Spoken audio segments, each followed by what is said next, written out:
Planeta lineal. Un futuro incierto. Capítulo 6. La poza. Asap había visto toda la escena desde su escondite en la nave.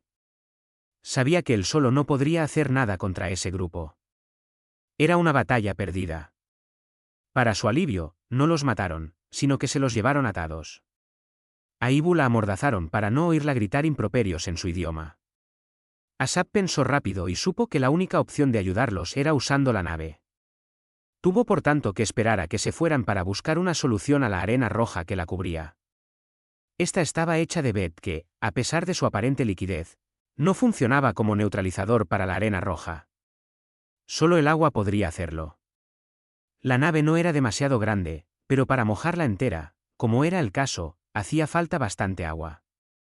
El asteroide no es que tuviese mucha, más bien ninguna. Por eso se traficaba mucho en la zona con piedras líquidas. Alox era el principal proveedor de ellas y, por tanto, tenía mucho poder en el asteroide Unox. Asap solo necesitó 2 minutos de concentración para darse cuenta de que en la nave tenía un vehículo con un depósito considerable, que podría utilizar para volver a la cueva. Allí, una vez localizada la puerta correcta que daba al planeta acuático, solo tendría que adaptar algún tejido tipo cuero animal para ponerlo en el extremo de la manguera para cruzar la puerta y succionar el agua que llenaría el depósito del vehículo. Con esa agua podría rociar la nave y así conseguir el despegue. Una vez en el aire, la aceleración haría el resto. La pega es que necesitaría varios viajes, al menos 2 para conseguirlo. Merecía la pena intentarlo. Mientras tanto, a las afueras de la ciudad, las mafias se juntaban en una especie de teatro, más parecido a un circo romano de la Tierra original. Le llamaban la poza porque era muy amplia, pero también muy profunda. Una vez abajo en la arena, ni siquiera un mon podía saltar tan alto como para escapar. Allí se organizaban apuestas y peleas de todo tipo. Cualquier ser vivo podía acabar allí y desde luego sería lo último que hiciera, porque incluso a los mejores luchadores, por muchos combates que hubieran ganado, se les acababa la suerte cuando los soltaban delante del osmo capturado. Contra semejante criatura no había nada que hacer en un combate. Ni siquiera con el que tenían allí capturado, que solo era una cría. Ya estaba todo preparado. En esta ocasión se había preparado algo especial. En el centro de la poza se había instalado un mástil de más de 20 metros de altura, pero extremadamente flexible. Tenía la base giratoria. A él habían atado con una cuerda en la punta a Ibu. Al ser tan flexible, solo el peso de Ibu ya hacía que se tumbase tanto que finalmente se quedaba colgando a unos 2 metros del suelo. En un lado, tenía las 2 manos atadas a la cuerda que colgaba del mástil, con el cuerpo colgando y se le estaban empezando a quedar dormidos los brazos. «Rafa. Rafa. Despierta», gritaba Rafa. Rafa empezaba a despertarse. Se sentía extraordinariamente bien, muy descansado. Pero esa sensación solo duró unos segundos. De forma gradual pero rápida, le vino la consciencia y notó que le dolía todo el cuerpo. A sus oídos llegaron de golpe el estruendo y el griterío de la gente allá arriba, desde donde los observaban y vociferaban frenéticamente. Poco a poco salió del estupor y pudo entender dónde estaba. No conocía el sitio, era un recinto grande con muros muy altos a cada lado. Apoyó los codos en el suelo y levantó la cabeza observando a su alrededor, todavía contrariado. Entonces la vio. «Ibu», exclamó mientras se levantaba de un salto. «Cuidado, Rafa», le gritó Ibu. «En el suelo hay pequeñas cantidades de arena roja. No son mortales, pero si las pisas con fuerza, provocarás pequeñas explosiones que te provocarán heridas pequeñas y quemaduras muy dolorosas. Mira dónde pisas». Rafa se detuvo a mirar el suelo y efectivamente, se notaban pequeños círculos de unos 3 centímetros repartidos cada 2 metros más o menos.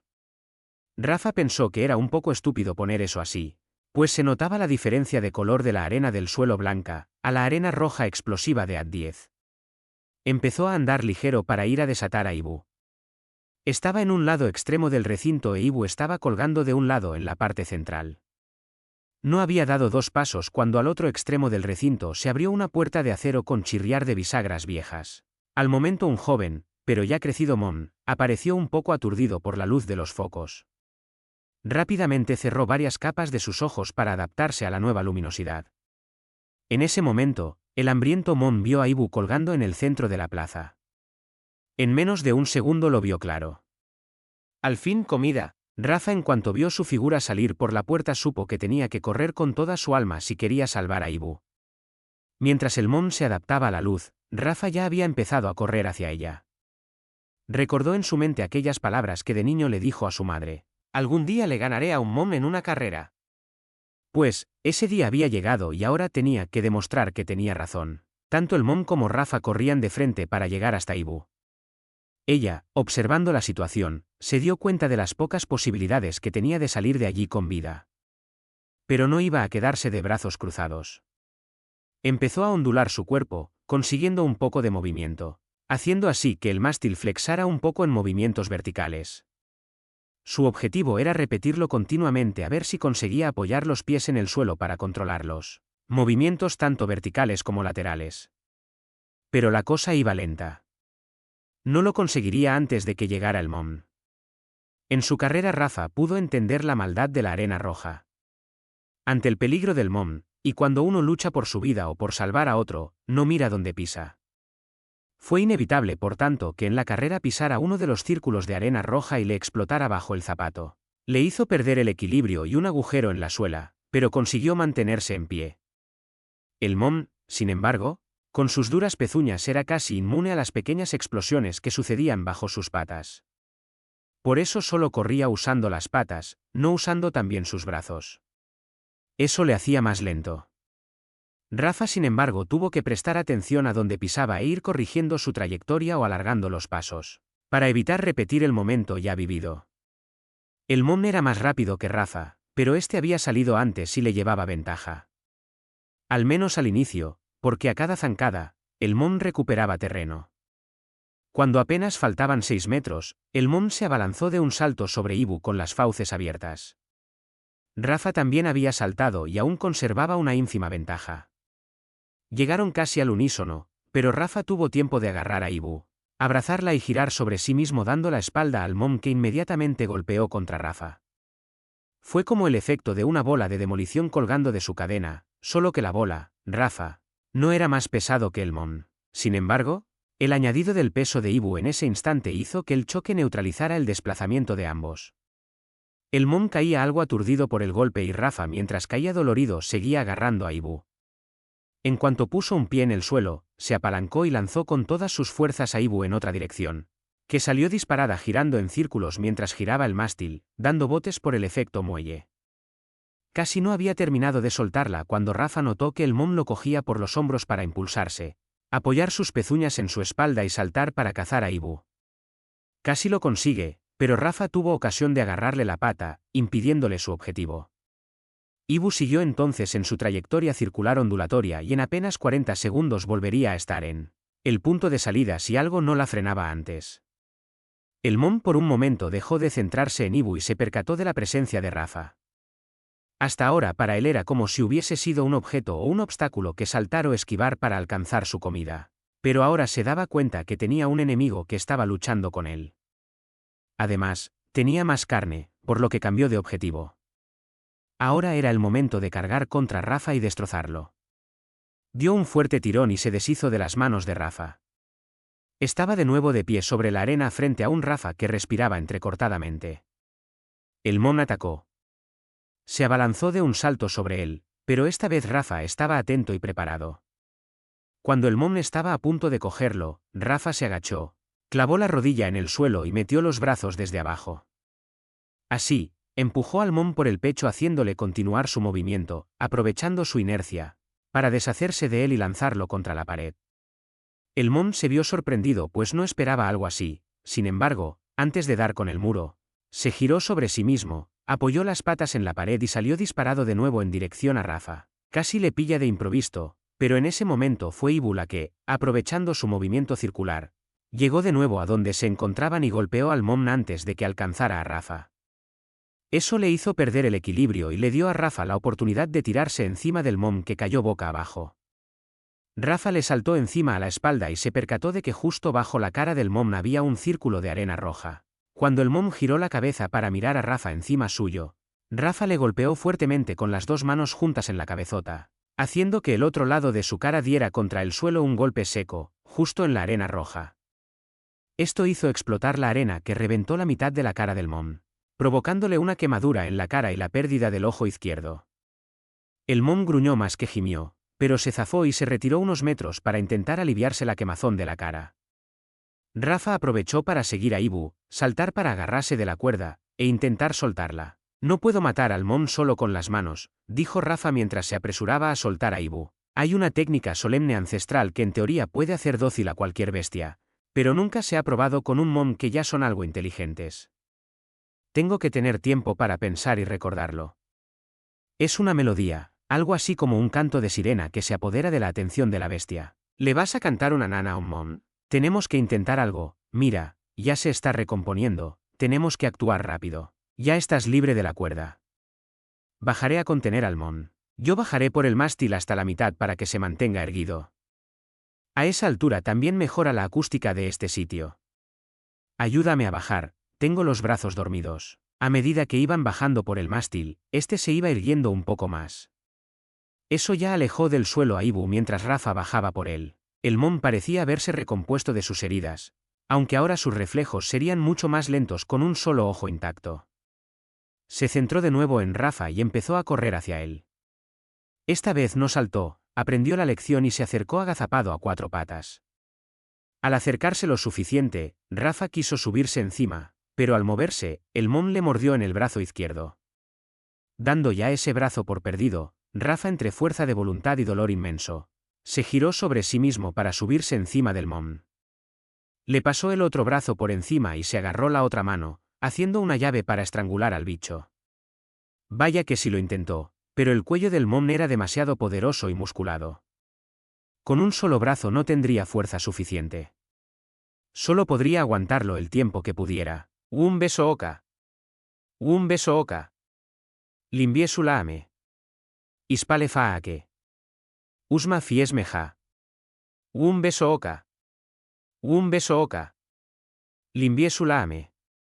Ispale faake. Usma fies meja, entonó entonces Ibu repetidamente en voz alta. Desde su altura y la estructura del sitio, la acústica era excelente. Todo el recinto de gradas para abajo podía oír perfectamente aquel hipnótico canto. Arriba en las gradas la cosa era diferente, desde allí nadie oía nada. Rafa sentía que empezaban a fallarle las fuerzas. Pero de pronto, el Mom dejó de forcejear, parecía que estuviera en otro planeta, al menos en pensamiento, porque ya nada le hacía actuar como de costumbre. Ahora era un esclavo de la melodía que inundaba de paz su mente. Rafa, poco a poco, soltó al Mom. Le abrió las fauces para liberar el brazo y se alejó de él para reunirse con Ibu. De pronto, un disparo alcanzó al Mom en el pecho, acabando con su vida en poco tiempo. Al menos se fue en paz. Ni siquiera sintió dolor gracias a la melodía de Ibu. Eres una deshonra para nuestro pueblo. Espetó un Mom desde las gradas cuando apretó el gatillo. Se formó un revuelo importante en las gradas, pues todos habían apostado por el Mom y eso no era justo. Entre la confusión del momento una pequeña puerta metálica se abrió cerca de la arena y apareció el solemne amigo de Asap que había presenciado la escena desde arriba y había corrido a sacarlos de allí. ¿Vamos rápido? Por aquí. Vamos al hangar y cojamos un vehículo. Asap está limpiando la nave y pronto la tendrá lista. Mil gracias, amigo. Espero poder devolverte el favor algún día, dijo Rafa cogiéndose el brazo herido con la otra mano. Con gesto de dolor agudo. Necesitamos hojas de pala para tu brazo, dijo Ibu mientras las buscaba con la mirada allá donde iban. Pasaron por varios pasillos hasta llegar a un hangar. Allí vieron un gran camión con una caja enorme y varias cajas pequeñas llenas de hojas de pala. Hoy nos sonríe la suerte, dijo Ibu mientras cogía las hojas y se la ponía a Rafa en el brazo. Dame alguna que la voy chupando, el dolor es muy fuerte. Ibu se subió a la cabina y arrancó el camión. Notaron un gran movimiento en la caja grande que iba detrás. Pensaron que debía de tratarse de algún animal que utilizasen en la arena, quizás otro Mom. Pero no tenían tiempo de andar mirando animales, así que arrancaron y salieron de allí a toda prisa. Asap ya tenía lista la nave, podrían irse en cuanto llegaran Rafa e Ibu. Su amigo se había expuesto en la poza, por lo que debería abandonar el asteroide con ellos. Se puso en contacto con él. Quedaron en verse a la entrada de la cueva donde cruzaron a la Tierra, para ahorrar tiempo y no acercarse tanto con la nave a la ciudad. Rafa ya iba notando alivio. Las hojas de pala eran realmente efectivas reconstruyendo tejidos. El brazo tenía mala pinta. El Mon había desgarrado los músculos y arañado el hueso. El torniquete evitó la pérdida de sangre y las hojas ya estaban empezando a unir las fibras musculares a la vez, que rellenaban los arañazos del hueso. También tenían un efecto sedante, por lo que en 10 minutos Rafa ya se encontraba mucho mejor. Ya en la nave, con el equipo médico adecuado en unas horas podría estar como nuevo. Pero aún tenían que llegar. Seguramente los estaban siguiendo, pero les llevaban ventaja, no los cogerían. Mientras corrían a gran velocidad con el camión, en la parte trasera de la carga, el animal de la caja no dejaba de moverse. Ahora parecía que estaba embistiéndola. Los tres se miraron, pues esas embestidas eran bastante brutales. Hacían moverse a todo el camión. En una ocasión, casi se puso a 2 ruedas del enorme impacto que recibió la caja en un lateral. ¿Pero qué demonios hay ahí metido?, preguntó Rafa sorprendido. Vete a saber, esta gente trae todo tipo de animales para luchar en la poza. Ningunos son débiles, los traen a luchar, así que cogen a los más agresivos, fuertes y rápidos. Más vale no comprobarlo. Mientras siga ahí dentro no habrá problema. Ya nos queda poco, le tranquilizó el solemne. Ahí está la nave. Justo a la entrada de la cueva, señaló Ibu. Estaban ya cerca de la nave, pero justo antes de detener el vehículo. El animal de la caja embistió nuevamente la caja que lo contenía. Esta vez lo hizo con tanta fuerza que volcó el camión sobre un lado. Los tres dentro de la cabina cayeron unos encima de los otros, quedando apoyados en la ventanilla de la puerta lateral. Tuvieron que recolocarse y empezaron a salir por la otra puerta, arriba. No fue fácil, el camión era grande. Con esfuerzo bajaron a tierra. ¿Estáis bien?, preguntó el solemne. Sí, pero por todos los copos. ¿Qué ha podido hacer algo así? No lo sé, pero quiero verlo, dijo Rafa. Fijaos, sigue moviéndose nervioso. Esa madera es muy dura, está tratada específicamente. Aún así, tiene signos de rotura. Debe ser una criatura extraordinariamente fuerte. Si sigue así acabará por romper la caja, explicó el solemne. Pues mejor que no estemos aquí cuando salga. Vámonos a la nave. Asap nos espera, dijo Ibu mientras se daba la vuelta y empezaba a caminar. Mirad, se ve a lo lejos el polvo de vehículos que vienen hacia aquí. Hay que darse prisa. Los tres empezaron a correr en dirección a la nave. En su camino tendrían que pasar delante de la cueva.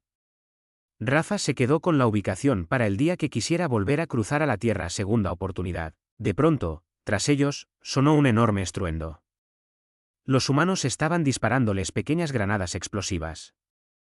En poco tiempo los tendrían encima. Tras la primera impresión y el consecuente susto, apretaron la carrera. Una vez más oyeron una explosión, un gran estruendo. Pero esta vez sonó diferente, no como antes al impactar en el suelo. Tanto Ibu como el solemne notaron esa diferencia y giraron la cabeza en su carrera. Efectivamente, había sonado diferente, porque no había impactado en el suelo, sino en el camión volcado.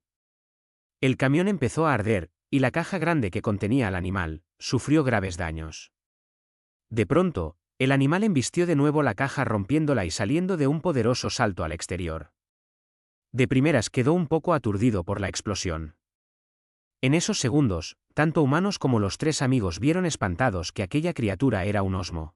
Más pequeño de lo habitual, pero un osmo. Los humanos frenaron en seco sus vehículos y dieron media vuelta a toda velocidad huyendo. El osmo los miró gruñendo, los recordaba, pero ya estaban muy lejos para gastar energía en cazarlos. Giró la cabeza y vio a los tres desdichados que corrían hacia la nave.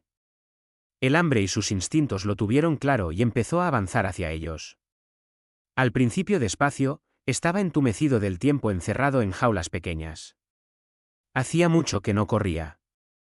Eso les dio una oportunidad. Pronto se dieron cuenta de que, a esa velocidad, no iban a llegar a la nave a tiempo. El solemne vio rápidamente la escena en su cabeza y supo que solo tenían una oportunidad, si acaso, y si funcionaba el plan como lo esperaba. El osmo empezó a correr, un poco torpe, pero ya era más rápido que ellos. Asap desde la nave acaba de ver lo sucedido. Tenía que hacer algo o ninguno sobreviviría. Esa nave no disponía de armas convencionales.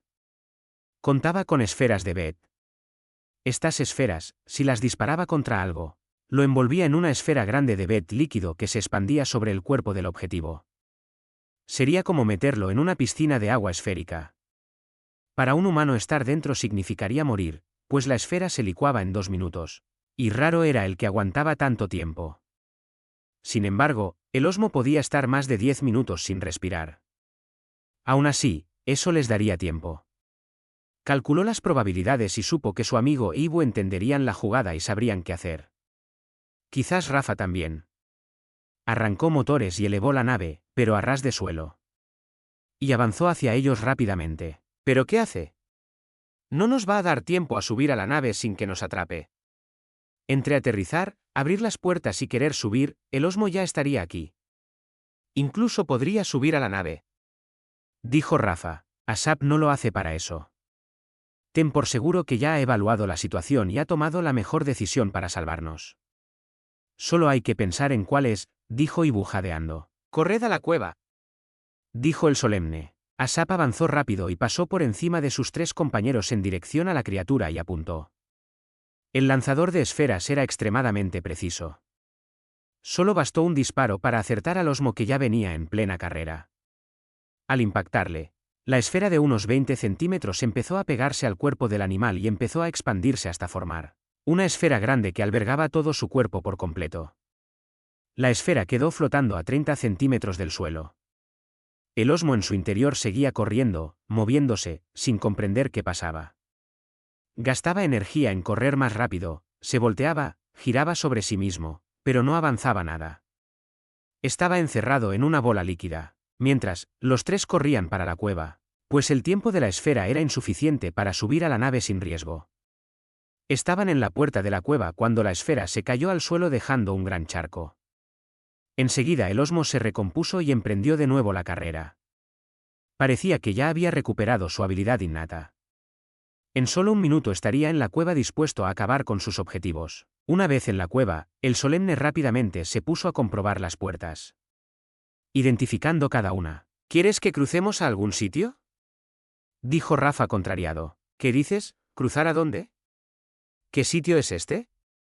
No entiendo nada, aquí estamos expuestos, no hay salida, no podremos escapar del osmo si entra en la cueva, preguntó Ibu alterada. No nos da tiempo a cruzar, antes de desnudarnos ya habría dado cuenta de nosotros. ¿Desnudarnos? ¿Pero se os ha ido la cabeza? ¿De qué estáis hablando? Insistió Ibu totalmente confundida. Entonces, eso es, tendremos que luchar. No podemos permitir que quede suelto aquí, ni que cruce los portales. ¿Te imaginas lo que haría en la Tierra una criatura así?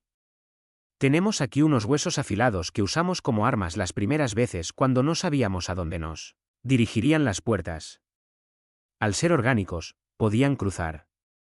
Son rudimentarios, poco daño le harán, pero recuerda que tiene un punto débil. Justo en la unión del abdomen con el resto del cuerpo. En apariencia, en el cuello. Clávale el hueso en ese cuello ficticio y tendremos una oportunidad. Somos 3 para atraer su atención, eso nos da una ventaja táctica. Ibu, ya te explicaremos luego, ahora toca luchar, te quiero despierta. Piensa cada movimiento que... No pudo continuar, la sombra del osmo estaba avanzando en la entrada de la cueva. Entró despacio, receloso al no conocer el sitio. A diferencia de los moms, esta criatura era mucho más inteligente, menos impulsiva. Observaba y evaluaba la situación. Veía que la cueva se volvía más amplia, y sus 3 objetivos estaban separados entre sí.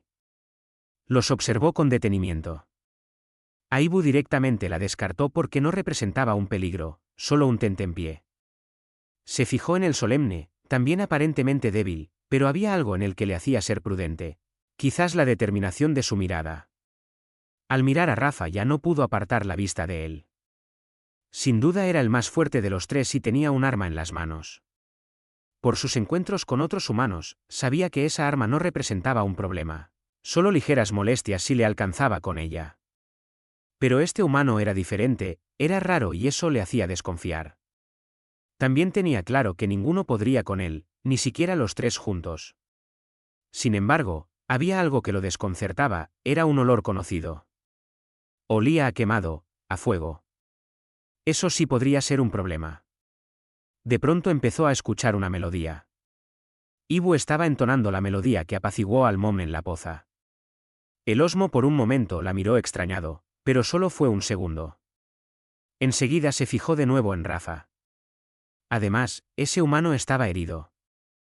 Podía oler su sangre, adulterada con el olor de las hojas de pala. Los cuatro estaban inmóviles, hasta que la poderosa criatura empezó a avanzar decidido hacia Rafa. Durante un milisegundo, miró al solemne, pero ya no estaba allí. Se paró desconcertado.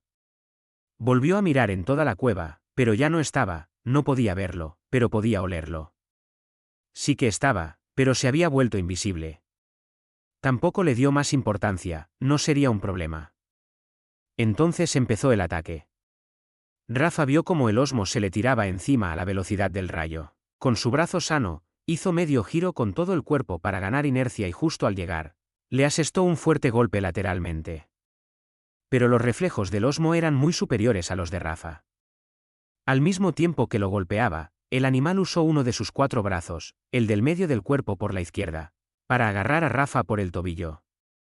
Lo levantó del suelo de un tirón y lo pasó por encima de su cuerpo, girando como lo haría un extinto cocodrilo de la tierra, hasta golpearlo contra el suelo por el otro lado. Rápidamente el Osmo se posicionó encima de Rafa y lo agarró con los brazos superiores para ponerlo de pie y darle el abrazo de la muerte. En ese momento Ibu saltó encima de la espalda del animal, quedándose agarrada fuerte, apretando su cuerpo y su cara contra esa piel negra brillante y sedosa, de aspecto húmeda pero seca. No le hacía ningún daño, por supuesto, pero le estaba distrayendo y así paró el ataque mortal. El Osmo dio un paso atrás, pero sin soltar a su presa. Giró para ver quién le agarraba, pero en esa posición, y siendo Ibu mucho más pequeña, no podía verla. En medio de la confusión, Rafa hundió su hueso afilado en la carne del Osmo a la altura de los hombros, cerca de sus ojos. Pero el Osmo ni siquiera se inmutó ante el pinchazo. De la nada apareció el solemne que agarró fuertemente la pata del Osmo y clavó su hueso justo en el tendón de su tobillo. Eso ya hizo que el Osmo se molestara y soltara a Rafa para enfrentarse al solemne. Él al darse cuenta, enseguida lo soltó y desapareció de nuevo. De no haber estado Rafa delante, quizás hubiera podido clavarle el hueso en su punto débil, pero con él en medio era demasiado arriesgado. El Osmo, molesto, giró sobre sí mismo a tal velocidad que Ibu salió despedida por la fuerza centrífuga. Rafa, que de nuevo estaba listo, saltó sobre la espalda del Osmo y desde atrás intentó clavarle el hueso en el cuello. Estuvo a punto, quedó cerca, pero no acertó. El Osmo gruñó y rugió poderosamente, como diciendo, se acabaron los juegos, ahora vais a morir.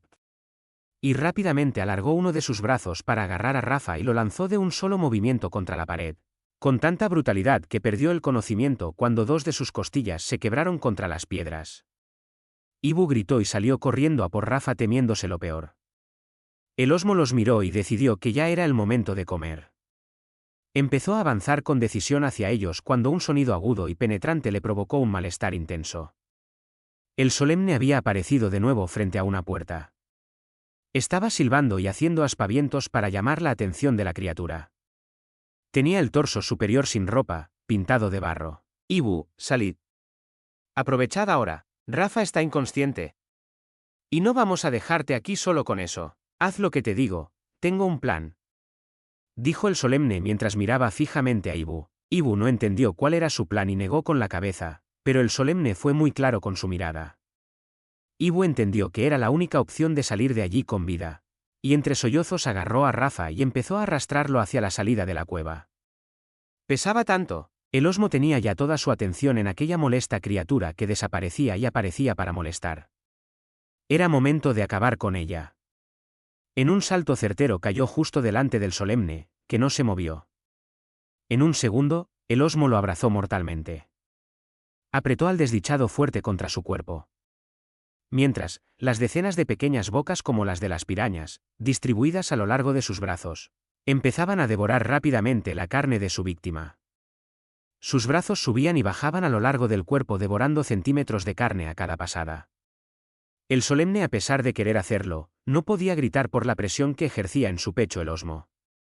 Solo le quedaban unos instantes de vida. Miró a Ibu y a Rafa, que acababa de recuperar el conocimiento. Parecía que el tiempo se había congelado. La imagen estática en sus ojos era la de Rafa e Ibu con la boca abierta gritando y con lágrimas mirándolo impotentes. Pero en su cabeza las imágenes que cruzaban a la velocidad del rayo eran las de toda una vida de dicha en su planeta Solomón, rodeado de los suyos. Pensó, ha sido una buena vida. Era el momento de actuar según su plan, aunque ahora dudaba de si tendría las fuerzas para hacerlo. Cerró los ojos e hizo un último cálculo. Con acopio de fuerzas, dio un tirón hacia abajo y movió la pierna para situarla delante de la del osmo. Dio un giro sobre sí mismo, lo suficiente para mover al osmo, que, al intentar recuperar el equilibrio, tuvo que dar un paso hacia adelante. Al tener el solemne su pierna delante, tropezó y necesitó avanzar y dar un paso largo para no caer. Al hacerlo avanzó sin quererlo, pero sin querer evitarlo tampoco, con el solemne en los brazos. Al avanzar de esa forma torpe, no se percató de que estaban cruzando una de las puertas. Ni siquiera tuvo tiempo de pensarlo. Había metido la parte superior del cuerpo. El solemne hasta la cintura entró sin problema, pero al llegar al pantalón, no entró más, por lo que solo metieron la parte superior del cuerpo dentro de la puerta. Era la puerta que daba al sol. El solemne lo sabía. Era su plan desde el principio, hacerle cruzar, pero viendo la situación, entendió que, si no se sacrificaba, nunca lo conseguirían. Se fue, pero con la satisfacción de saber que esa bestia no le haría daño a nadie más y que sus amigos se salvarían. Medio cuerpo de ambos quedó en el lado de la cueva. El resto de los cuerpos habían desaparecido para siempre. «No», gritaba Ibu llorando. Era amigo de la familia. Desde que nació le había tratado y habían disfrutado las familias juntas. ¿Cómo iba a contarles lo sucedido a sus familiares? ¿Cómo contarles algo tan atroz, pero a la vez tan valiente? El dolor en el pecho era muy fuerte. Rafa estaba en shock, no se podía imaginar que la cosa acabara así. De hecho, ni siquiera había pensado cómo acabaría. Solo había actuado por instinto. No sabía qué hacer, estaba totalmente embargado por las emociones, rabia, tristeza, ira, frustración, impotencia. Pero ya estaba todo hecho, no se podía hacer nada. El solemne se había sacrificado por ellos y por todos los que podrían haber perdido la vida por aquel osmo. Ibu se abrazó a él llorando desconsoladamente. Estuvieron así varios minutos. Cuando se recompusieron, Rafa sacó el cuerpo del solemne de debajo del osmo y lo empujó lentamente a través de la puerta. Fue literalmente una incineración. Así dieron una especie de sepultura a su amigo. Al osmo, por el contrario, lo dejaron tirado en el suelo. Eso serviría de advertencia si alguien encontraba la cueva. Al ver al osmo decapitado junto a la puerta, nadie se atrevería a cruzarla. Se pusieron de pie y salieron de la cueva en silencio. Tendrás que explicarme qué ha pasado en esa puerta cuando han cruzado y qué es este lugar. Dame tiempo y te lo contaré todo, te lo prometo. Subamos a la nave. Asap ya tenía situada la nave a la puerta de la cueva. Al verlo salir, entendió que sus previsiones se habían cumplido. Sabía que la opción de cruzar la puerta era la única forma de acabar con el osmo, pero para que entrara, alguien tendría que hacer de cebo. Por la experiencia y conocimiento del lugar, supuso y acertó que sería su amigo el que al final hiciera el sacrificio. Solo bastó ver salir a Rafa e Ibu abrazados para entender que sus previsiones eran ciertas. Lloró en silencio mientras subían a la nave, pero se recompuso cuando llegaron al puesto de mando. El abrazo de Ibu llorando hizo que se quebrara de nuevo y llorara como un niño.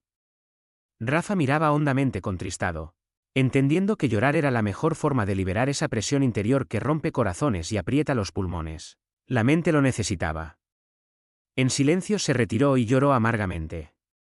Era como si todas las cosas malas que había vivido se hubieran juntado en ese mismo instante: su vuelo a Solomón, la pena de no ver a sus padres, encontrar a su madre destrozada por la vida, la muerte de su padre, casi perder a Ibu en la poza, la muerte de su recién amigo solemne.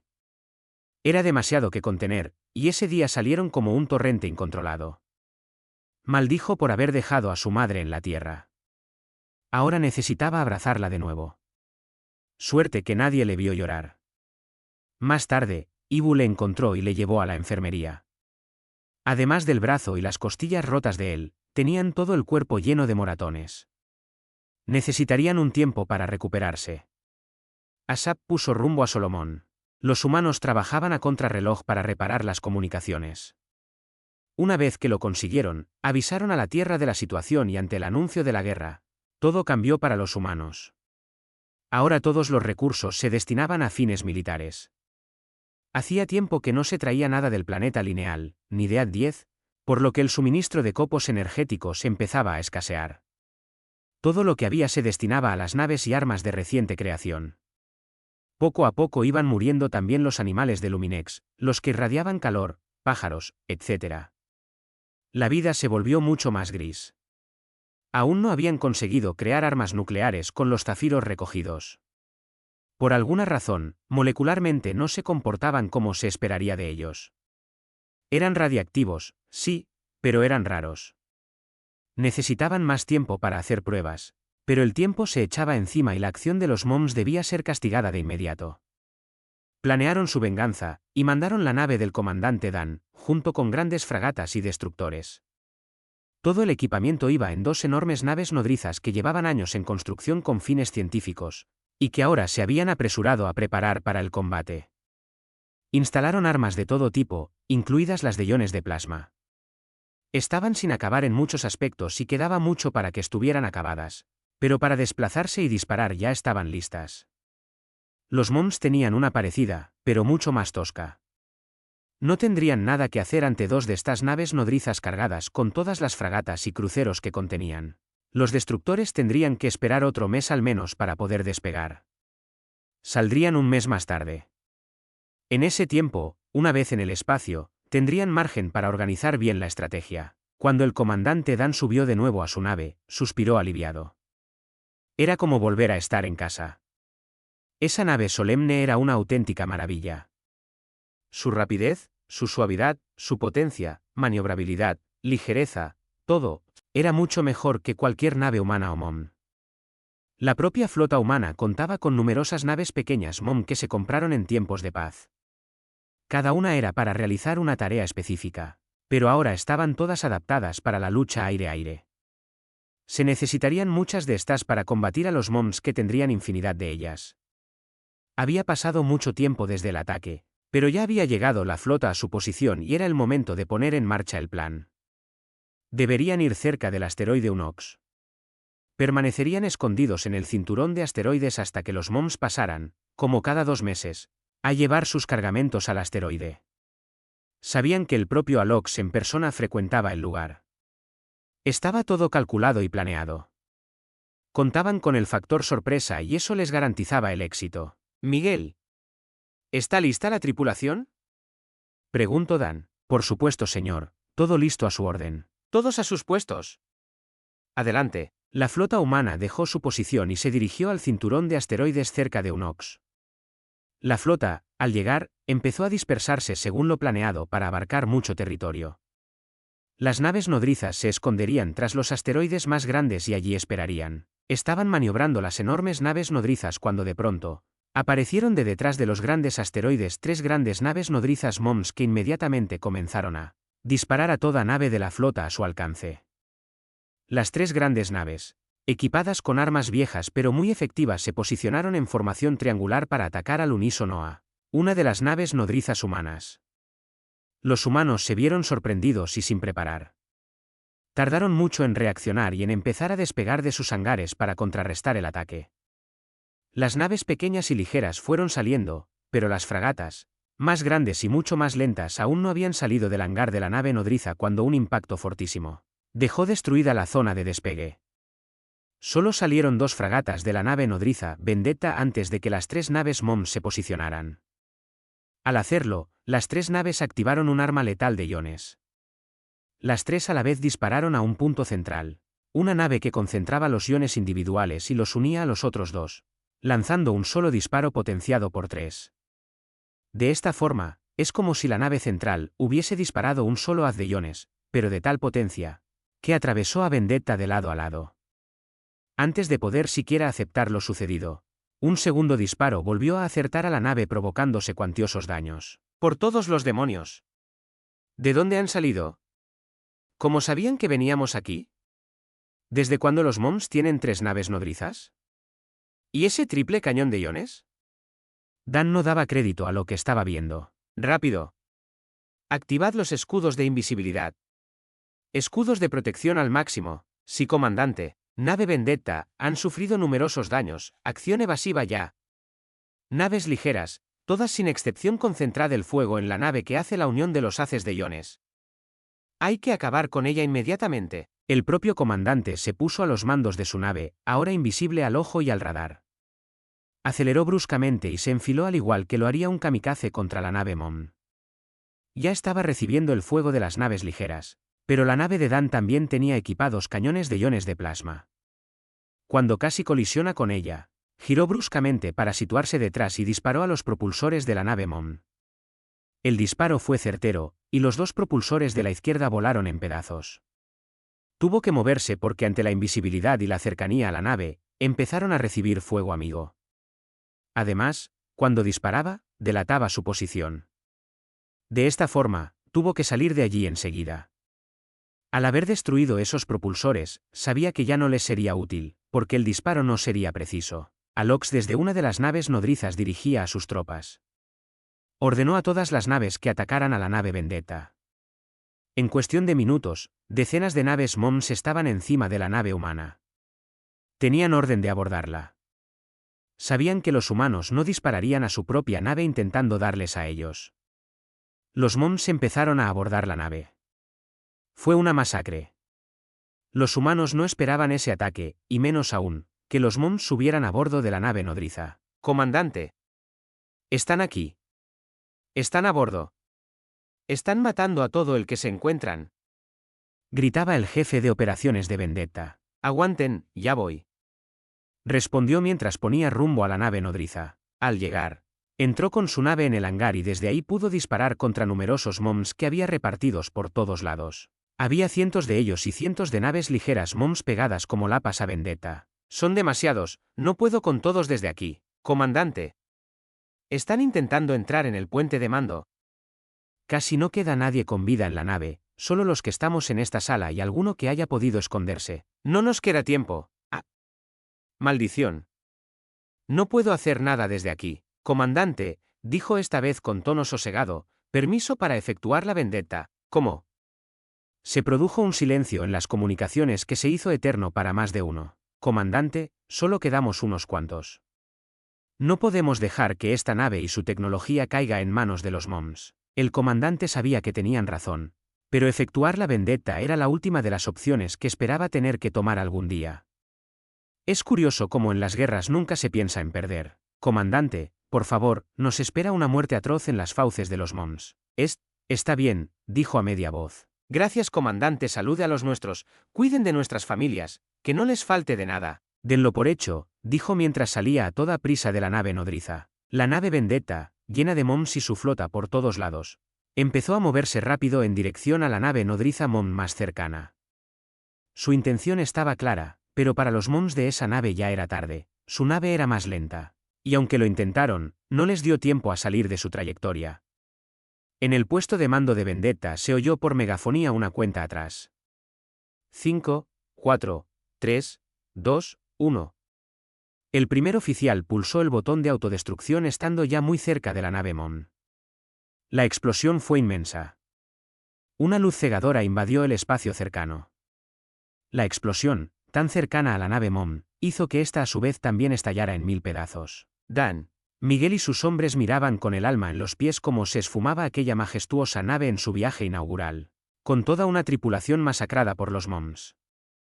A su vez, los MOMS habían perdido una parte muy importante de su ejército pues casi todos habían atacado la nave. Alox no podía creer lo que había pasado, jamás habría imaginado algo así. A ningún MOM de hecho, se le hubiera ocurrido sacrificarse por los demás, ni aunque se lo hubieran ordenado. Vio estupefacto como más de la mitad de su ejército había sido volatilizado. Aún tenía 2 naves nodrizas muy poderosas, pero pocas naves ligeras. La otra nave humana ya había tenido tiempo de sacar su flota, con fragatas y destructores que se dirigían a las naves MOMS. Alox vio conveniente retirarse. En poco tiempo tendría muchos más soldados, aunque las naves serían otro tema. Habría que seguir construyendo, como ya se hacía, y eso llevaba tiempo. Bajo esos pensamientos, ordenó la retirada y las 2 naves MOM huyeron a otro punto a máxima velocidad entre Unox y su planeta. Dan estaba ya en medio de la nada observando cómo habían salido huyendo los Moms. Por tanto, ordenó volver a todas las naves.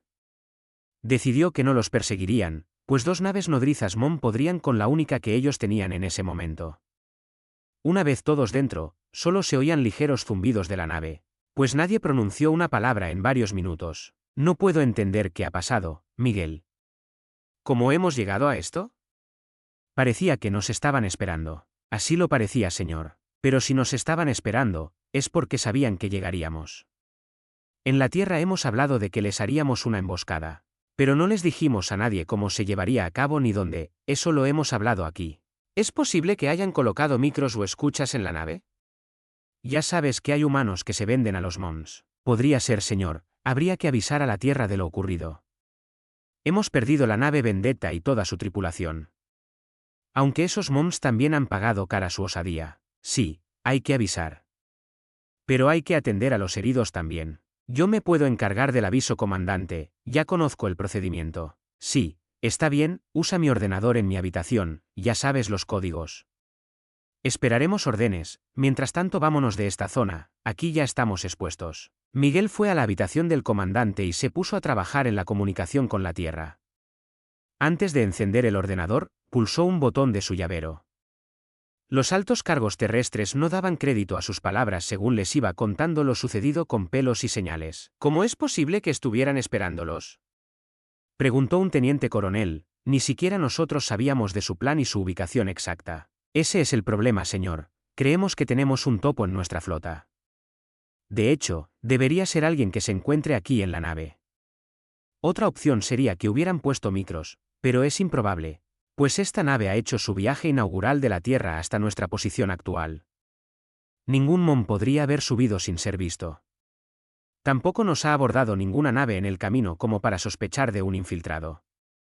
Parece más plausible la hipótesis de un topo que les haya informado de nuestros planes o incluso haya sido el quien haya puesto escuchas por la nave. ¿Nos está diciendo que nuestra propia gente nos está traicionando? Eso parece ser. Un sonido cortó la conversación.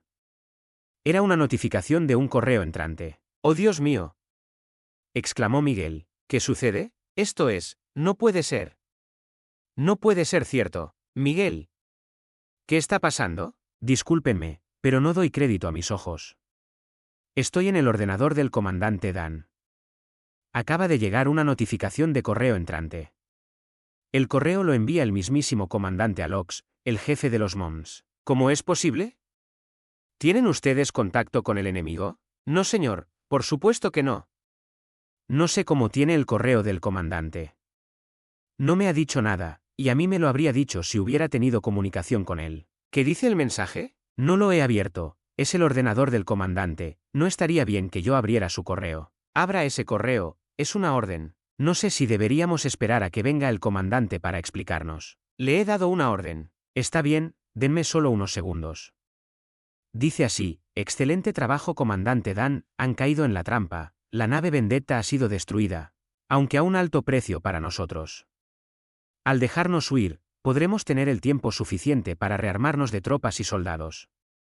Estaremos en contacto. Avísenos de nuevo la próxima vez que la flota humana prepare un ataque. Esto último lo dijo Miguel solo con un hilo de voz, visiblemente conmocionado. Traición. Traición.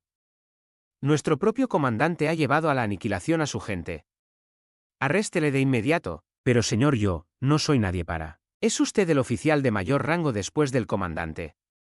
Desde ahora, relevará del puesto al comandante Dan por traición. Le arrestará y le traerán a la Tierra para ser juzgado. Usted será ahora el nuevo comandante de la flota bajo nuestras órdenes. Como ordene, señor. Estoy viendo que en el correo hay muchos mensajes borrados. Pero el sistema registra que se enviaron numerosos correos desde aquí estos días atrás. Aquí solo tiene acceso el comandante, por lo que es posible que haya estado intercambiando información de nuestros planes a la flota Mom. Jamás lo habría imaginado de él. Cumpla sus órdenes, comandante Miguel. Al oír ese título seguido de su nombre, se le erizó la piel. Miguel salió de la habitación, respiró profundo y fue a buscar a varios hombres armados. Tras identificarse como el nuevo comandante de la nave, gracias a la autorización digital enviada en la conversación con la Tierra, fue al puesto de mando a por el comandante Dan. Irrumpieron en el puente de mando ante la mirada sorprendida de todos al ver la decisión de los pasos de los recién llegados. Y, sobre todo, al verlos armados. Miguel, seguido de los soldados, se situó frente a Dan, que le miró sorprendido. ¿Cómo ha podido hacerlo? Le gritó Miguel al tiempo que le soltaba un puñetazo en la cara a un descuidado Dan que se tambaleó, dando un paso atrás. ¿De qué estás hablando, Miguel? ¿Qué mosca te ha picado? ¿Cómo te atreves? Sé que fuiste tú, traidor. Le gritó a la cara con los ojos brillosos y la cara enrojecida por la rabia contenida. ¿Pero te has vuelto loco? ¿Qué estás diciendo? Oigan todos. He descubierto en el ordenador del comandante, que ha estado hablando todo este tiempo con nuestros enemigos, pasándoles información táctica, avances tecnológicos y vete a saber qué más a los MOMs. Por eso nos estaban esperando hoy. Las pérdidas que hemos sufrido hoy son por su causa. El alto comisionado ha sido testigo de las pruebas. Por tanto, me han nombrado comandante de la flota y me han ordenado su arresto hasta ser juzgado en la tierra. ¿Pero qué sandeces dices? ¿Me estáis acusando de traicionar y matar a mi propia gente? Vamos, Miguel, tú me conoces mejor que nadie. Sabes que no es cierto, yo nunca traicionaría a los míos. Dijo mientras le esposaban sin oponer resistencia. Pensaba que le conocía, pensaba que era además mi amigo, pero veo que las apariencias engañan. He caído como un tonto. No me volverá a pasar. Defenderé a esta flota con mi vida y les haremos pagar a esos animales todo el daño que nos han hecho. Lleváoslo, le respondió Miguel mirándole fijamente a los ojos. Miguel, es una trampa. No soy un traidor. Miguel, las puertas se cerraron y todo el mundo en la sala había enmudecido. ¿Cómo asimilar eso? ¿Cómo asimilar que su jefe, tan diligente, amable, enérgico cuando lo requerían las circunstancias, y, en el fondo, tan humano, había podido hacer algo así contra su propia gente? Algunos lo abordaron desde la pena por la situación, otros por la rabia, otros por la pena por el propio comandante, pues le habían cogido cariño y les costaba imaginarse algo así. Pero a todos sin excepción les había pillado fuera de juego. ¿Qué podrían haberle ofrecido los MOMs para corromper a alguien tan aparentemente íntegro como él? Jamás lo sabrían.